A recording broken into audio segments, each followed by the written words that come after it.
बिस्मिल्लाहिर्रहमानिर्रहीम। इन्नल्लाह यख्शौना रब्बहुम बिलगैबि लहुम मग़फ़िरतुन व अज्रुन कबीर। अस्सलामु अलैकुम students, hope you all are fine. So आज हमने जो सीरीज़ जो यूनिवर्सिटी ऑफ सिंध की सीरीज़ हमने चलाई है उसकी कंटिन्यूशन है, जो कि आपके जो कमेंट्स हमें मौसूल हो रहे हैं उसकी ही हमने टॉपिक्स के लिए हमने एक पास्ट पेपर लिया है जिसको हम आपके लिए सॉल्व करेंगे। तो स्टार्ट लेते हैं हम क्वेश्चन नंबर 1 से। क्वेश्चन नंबर 1 आपके सामने ये बोर्ड पर नजर आ रहा है आपको। सो क्वेश्चन नंबर 1 देखें, एक रेडिकल फॉर्म के अंदर है। आप लोगों ने रेडिकल फॉर्म वाले क्वेश्चन जो है वो नॉर्मल किए हुए हैं। अगर आप इंटर करके मतलब अगर क्या वाकई आप इंटर करके आ रहे हैं तो इंटर जो लोग कर चुके हैं उन्होंने रेडिकल किया है, तो रेडिकल निकाला 64 का, रेडिकल निकाला 81 का, रेडिकल निकाला उन्होंने कोई ऐसी टर्म का जिसका स्क्वायर रूट निकल जाता था। तो ऐसी टर्म्स का रेडिकल निकालने के लिए तो आपने आसानी से निकाल लिया, लेकिन इन्होंने क्या किया, थोड़ा सा कॉम्प्लिकेटेड रेडिकल दिया है आपको ना। एक स्क्वायर रूट फॉर्म में दिया है लेकिन एक कॉम्प्लिकेटेड है, इसको सॉल्व करना है। तो देखें, समझ लीजिए इसको किस तरह सॉल्व किया जाता है। तो इसको आप राइट टू लेफ्ट लेके चलेंगे ना, राइट टू लेफ्ट लेके चलेंगे। तो देखें 248 इस वक्त ऐसे ही कंटिन्यू रहेगा, इसमें कोई चेंजिंग नहीं आएगी। 248 प्लस 52 भी ऐसे ही रहेगा। देन 144 जो है वो किसका स्क्वायर रूट है? 144 स्क्वायर रूट है 12 का, क्योंकि 12 इंटू 12 क्या होता है? 144, ठीक है। देन 52 प्लस 12, 52 प्लस 12 ये होते हैं 64, ठीक है, 64 होते हैं ये। और 64 जो है वो किसका रेडिकल है? 64 किसका रेडिकल है? ये भी क्या है? 8 मल्टीप्लाई 8 का, यानी कि पेयर किसका बनता है? 8 का। सो स्क्वायर रूट है 8 का। तो 248 प्लस 8 जो है वो कितना हो जाता है? 256, ठीक है। अब 256 किस यानी किसका स्क्वायर रूट है जी? वो 16 का स्क्वायर रूट है, यानी 16 इंटू 16 इज आपका, ये हो गया क्वेश्चन नंबर 1। तो ये था, मतलब ये ऑप्शन में आपके पास जो 4 ऑप्शन होंगे उसमें राइट ऑप्शन होगा 16, ठीक है। सो क्वेश्चन नंबर 1 कंप्लीट हो गया जी। तो क्वेश्चन नंबर 2 जो है वो एक वैल्यू फाइंड करनी है आपने। तो यानी जो आपको दोनों साइड पर वेरिएबल नहीं नजर आ रहा वो वेरिएबल है आपका z। देखें, दोनों साइड पर आपको x का वेरिएबल भी नजर आ रहा है, दोनों साइड पर आपको y का वेरिएबल भी नजर आ रहा है। तो जो वेरिएबल z है वो सिर्फ आपका राइट साइड पर है, यानी 18 के साथ है। तो जो अब इसको सिंप्लीफाई कर लें आप, तो जो z 18 के साथ नहीं है, यानी जो z है बस इसको z को यहां रहने दें लेफ्ट साइड पर, राइट साइड पर, और बाकी सबको आप डिवाइड में ले जाएं। 36xy divide 18xy is equal to z। So x से ये x कैंसिल कर दें, y से ये y कैंसिल कर दें, और अगर 18 का टेबल आता है तो अच्छी बात है, लेकिन इंटर कर किए में तो आना चाहिए। सो 18 1 टाइम 18 होता है और 18 2 टाइम आपका 36 होता है। सो z की वैल्यू भाईजान आपके पास आ गई है 2, ठीक है जी। क्वेश्चन नंबर 2 भी कंप्लीट हो गया। अब देखें इस क्वेश्चन नंबर 3 के अंदर जो है ना, इसको आपने इस तरह सेंस समझें इसका कि यहाँ पर, क्योंकि मैंने कोई भी कंडीशन नहीं लिखी इस वक्त ना, इस सवाल में मैंने कोई कंडीशन नहीं लिखी। अब कंडीशन नहीं लिखी है मैंने अगर, तो कंडीशन 2 बनती है इसकी, या तो इन y सेंस इसकी इक्वेशन बन जाए या फिर इन x के सेंस में इसकी इक्वेशन बन जाए। तो जिस तरीके से सवाल आपको एंट्री टेस्ट के अंदर एक MCQ के तौर पर आपको मिले तो उसके तरीके से आपको कर लेना है। लेकिन मैं आपको दोनों सेंस समझाता हूं इसके, कि अगर x के सेंस में इक्वेशन बनती है तो वो क्या बनेगी, y के सेंस में इक्वेशन बनेगी तो वो क्या बनेगी।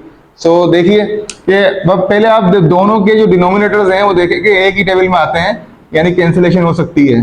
सो 2 1 ज़ा 2 एंड 2 2 ज़ा 4।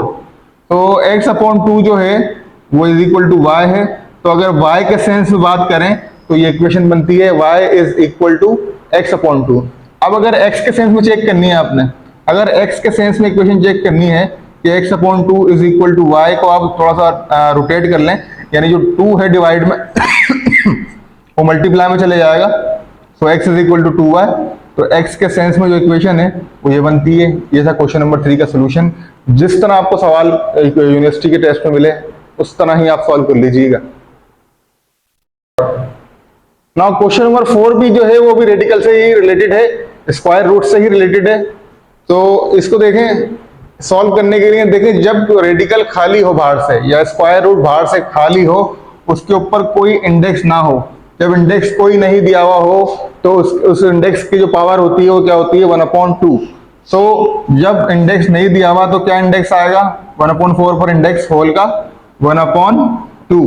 ठीक है जी। उसके बाद यहां पर इंडेक्स दिया हुआ है 3। जब इंडेक्स 3 दिया हुआ है तो इस 1/8 को आप क्या लिखेंगे, 1/3। ठीक है जी, 1/3। अच्छा, 1/2 को अगर हम सिंप्लीफाई करना चाहते हैं, देखिए 1 का जो स्क्वायर है वो 1 ही होता है, 2 का, अब 2 का स्क्वायर 4 होता है। तो हम क्या कर लेंगे, एक काम कर लेते हैं कि 1/2 पर क्या करेंगे, एक होल स्क्वायर लगा देंगे। ठीक है, और देन आपके साथ जो मल्टीप्लाई में पावर दी हुई 1/2, ये हो गया सेंस। ठीक है, उसके बाद 1 का क्यूब भी 1 ही होता है, लेकिन ये है कि जो 2 का क्यूब है वो क्या होता है, 8। तो ये क्या किया आपने कि इन दोनों की एक ही पावर 3 लगा दी बाहर, एक ही पावर लगा दी 3। ठीक है, 1/3। सो 2 से 2 कैंसिल हुआ, 3 से 3 कैंसिल हुआ, यानी ये बचा 1/2 और ये भी बच गया 1/2। सो 1/2 में आप 1/2 प्लस करते हैं तो आंसर सिंपल सी बात है 1 ही आएगा। ठीक है, स्टार्ट कर। अब ये देखें, इस सवाल को भी आपको रेडिकल के अंदर ही दिया गया है। अब ये सॉल्व किस तरीके से होते हैं ये देखें। तो मैं कोई भी सवाल एमसीक्यू फॉर्म में नहीं ले रहा, ना मैं ऑप्शन में ले रहा हूँ कि आप कंफ्यूज हो, मैं आपको सिखाने आया हूँ। ठीक है, यानी आपके जो डाउट्स हैं आप अपने कमेंट्स के जरिए दोबारा बता सकते हैं। ठीक है, हम आपकी वीडियोस आप, अच्छा, इस सवाल को करने से पहले मैं कुछ बात आपको क्लियर कर दूं। देखें, जो लोग मैथमेटिक्स एंड आईक्यू में मतलब मिड लेवल से नीचे है ना, तो वो इन वीडियोस से उनका काम बनेगा नहीं। ठीक है, ऑन कैंपस वो आए और फिजिकल क्लासेस को ज्वाइन करें। हम अपनी जो नेक्स्ट मंडे जो हमारा आ रहा है, यानी जो आज मंडे है, सो नेक्स्ट मंडे या फिर उससे पहले पहले हम लोग क्या है कि एक डेमो सेशन अरेंज करेंगे, 2 डेज का होगा। सो आप उसको ज्वाइन कर सकते हैं। हमारी लोकेशन जो है वो लतीफाबाद यूनिट नंबर 8 के अंदर है। सो आप हमें ज्वाइन भी कर सकते हैं फिजिकली, और बेहतर यही है कि जो लोग मिड लेवल से नीचे हैं मैथमेटिक्स एंड आईक्यू के अंदर, वो लोग जरूर हमें ज्वाइन करें आकर, ताकि उनका साल ज़ाया ना हो। साल ज़रूरी है, बजाय कि कुछ हम रकम बचा लें अपनी, इससे बेहतर ये है कि साल को अवेल करें। अच्छा, ये हमारी कोई ऑनलाइन के लिए हमने कोई फीस नहीं रखी, हम पूरा आपको जो है वो आउटपुट देना चाह रहे हैं कि जितना अल्लाह ने हमें तौफीक दी है, इल्म दिया है मैथमेटिक्स एंड आईक्यू के लिहाज से, हम आप तक पहुंचाएं। और आपकी जो फीस सिर्फ इतनी सी ये है कि आप हमारी वीडियो का वॉच टाइम दें और उन स्टूडेंट्स तक पहुंचाएं जो लोग इसके मतलब जो ज़रूरतमंद है इस लिहाज से कि उनका इंटरेस्ट होने वाला है और उनको कोई राइट पर्सन या राइट चैनल नहीं मिल पा रहा है इस लिहाज से कि वो अपनी तैयारी को मुकम्मल कर सकें। आइए सवाल करते हैं। इस क्वेश्चन का सलूशन करने के लिए, इस क्वेश्चन का सलूशन जो है, इसको देखें, 2 पावर n आपको दिया हुआ है और मैंने कुछ देर पहले ही यानी क्वेश्चन 4 में आई थिंक कहा था कि जब इंडेक्स नहीं दिया हुआ होता तो उसका अपना इंडेक्स क्या होता है, 1/2। ठीक है, उसका इंडेक्स क्या है, 1/2। सो ये तो हो गया लेफ्ट साइड सॉल्व। अब 64 जो है, ये 64 जो है ये 2 में कैसे कन्वर्ट होगा, देखिए इसके लिए थोड़ा सा रफर कर लें। वैसे तो मैं डायरेक्ट भी कर सकता था, लेकिन चलें, आप लोग कुछ स्टूडेंट मिड लेवल के भी हैं और कुछ थोड़ा मिड से नीचे भी होंगे हमारे साथ, तो उनके लिए हम रफर कर लेते हैं। 2 3 टाइम होता है 6, 2 2 टाइम होता है 4, 2 1 टाइम होता है 2, एंड 2 6 टाइम 12 होता है, 2 8 टाइम 16 होता है, 2 4 time 8, 2 2 time 2, 2 1 time. So count कर लें, 1 2 3 4 5 6 7, 1 2 3 4 5 6 7 6, 2 पावर 6, 2 पावर 6 आ रहा है आपका। ठीक है, सो 2 पावर 6 जो है वो क्या होता है, 64। ठीक है, अच्छा, इसको आप सिंप्लीफाई कर लें, ये n 1 टाइम क्या हो जाएगा, n/2 और 2 पावर 6। सो रूल तो देखे पता है हमें, इंटर किया हुआ है ना, इंटर किया हुआ है, खासतौर पर इंजीनियरिंग से किया हुआ है, तो भाई पता है बेसिस कैंसिल हो जाएंगी, basis cancel, n/2 is equal to 6। ठीक है, तो n is equal to 2 multiply by 6 या 6 multiply by 2, then n is equal to 12 आपका आंसर है। हो गया। अब देखें, ये क्वेश्चन नंबर 6 हमने लिया है, आज के लिए लास्ट क्वेश्चन हम ले रहे हैं आपका, ताकि आप इन 6 सवालों को समझें भी, और इस जैसे क्वेश्चंस करने के लिए हमसे, यानी खुद ही आपके पास अगर कोई नहीं है, अगर होमवर्क करने के लिए, तो हमारे व्हाट्सएप नंबर पर रब्ता कर लीजिएगा, हम आपको होमवर्क भी दे देंगे करने को। फिलहाल इस सवाल को अगर सॉल्व करना है तो कोई बहुत बड़ी, क्योंकि देखिए ना कैलकुलेटर अलाउ होता है टेस्ट के अंदर, आपके पास सिर्फ 1.5 घंटा होता है, 100 सवाल होते हैं, एक सवाल करने के लिए 36 सेकंड होते हैं, ठीक है।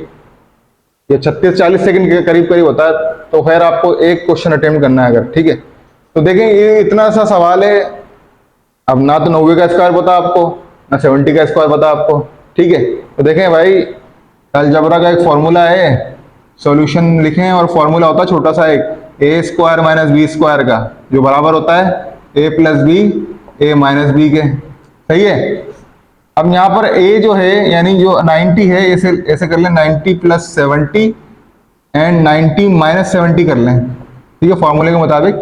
सो 90 प्लस 70 होता है आपका 160 एंड 90 माइनस 70 कितना होता है 20, और 160 को जब आप 20 से मल्टीप्लाई करेंगे तो 10 से मल्टीप्लाई करने पे आता है 1600, तो 20 से मल्टीप्लाई करने पे आएगा जनाब अली 3200। सो जी ये था हमारा आज का जो क्वेश्चन है वो कंप्लीट हो गए। तो अब आपसे यही एक रिक्वेस्ट भी है और आप ही के लिए ही बेहतर भी है कि जो लोग, फिर दोबारा बता रहा हूँ, जो लोग मिड लेवल से नीचे हैं अपने आईक्यू में और मैथमेटिक्स में, वो अपने वक्त को सिर्फ वीडियो देखकर ज़ाया नहीं करें, मसला हल नहीं होगा। टेस्ट वाले दिन जब आप बैठेंगे जाके तो मसाइल पैदा हो जाएंगे, साल ज़ाया हो जाता है, और साल जो है वो 365 दिन का होता है, 3 दिन 65 सेकंड का नहीं होता, ठीक है। तो 365 दिन को ज़ाया नहीं करना है। और अगर, अच्छा एक और चीज़ सुन लें कि अगर आपके घर के अंदर किसी ने BPS 7 की जो कांस्टेबल की पोस्ट है उसके लिए अगर किसी ने रनिंग वगैरह क्लियर कर ली है तो उसकी भी बाकायदा तैयारी जो है वो ऑन कैंपस हमारी चल रही, स्टार्ट होगी हमारी इंशाल्लाह 1 से 2 दिन के अंदर। सो उसके लिए भी आप लोग हमसे रब्ता कर सकते हैं। और अगर कोई कोचिंग क्लासेस का स्टूडेंट्स है तो हमारे यहाँ कोचिंग क्लासेस भी चलती हैं, तो हर तरीके का हमारे पास मतलब चाहे वो O लेवल्स हो, लेवल या A लेवल्स हो, आप हमसे रब्ता कर सकते हैं। अल्लाह आपको जज़ाए खैर अता फरमाए, आमीन या रब्बुल आलमीन।